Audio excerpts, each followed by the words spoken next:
此台车的故障现象，跑起来共振的声音特别大，而且底盘伴随着嘎当嘎当异响声。车主为了修此问题，更换了球笼、减震器，包括底盘的所有的下支臂，包括两侧的发动机鸡爪垫都已经更换了，也没有解决底盘的异响跟车身的共振的问题。这些配件车主描述都是1年前更换的，因为换了一系列的配件，问题没有得到解决，最后车主也是放弃了维修。今天车主通过了网络平台，跑了几百里的路程来找我进行维修。车辆到店经过检查，两侧的仰角轴磨损的程度非常的大，仰角轴有磨损了，就证明下支臂出现了别劲的现象。因为考虑到这台车的所有的底盘配件在1年前都已经更换过了，所以来说我们在检查问题的时候就要看细节。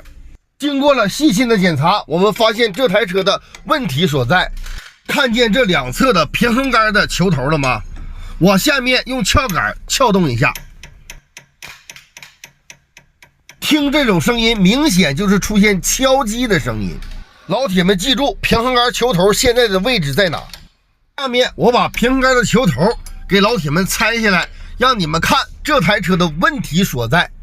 此台车车主描述到，走电簸路面就出现这种敲击的刚当刚当声音，而且车跑起来还会出现车身共振。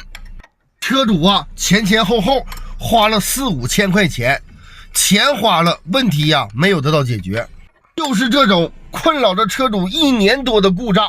看看今天我们以什么样的方式把问题给车主大哥解决。下面2个平衡杆的球头已经拆掉了，咱们看细节。之前这台车的平衡杆球头是安装在这个位置，它和下支臂贴在一起了，就会产生敲击的声音。那么我把平衡杆的球头我给它翻过来装在下支臂的后方。这个时候我们再看平衡杆的球头跟下支臂之间的距离不就分开了吗？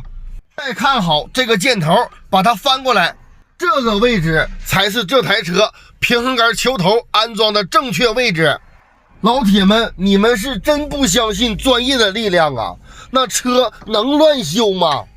这台车就是因为一个平衡杆的球头安装反了，导致了车主花了多少钱，换了多少的冤枉件啊！看这下支臂磨的都磨秃噜皮了。现在平衡杆的球头跟下支臂分离开了，车不会产生底盘异响了，也不会产生车身共振了。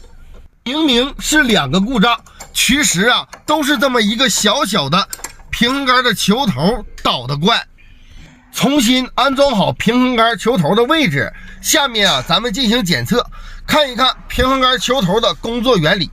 找来一个撬杆，咱们往后撬动平衡杆的球头，它在车上的工作原理就是这样的，往后方吃力，只有这样的伸缩自如，底盘才会有舒适度。看到这里的老铁们，我这种维修的方法你们满意吗？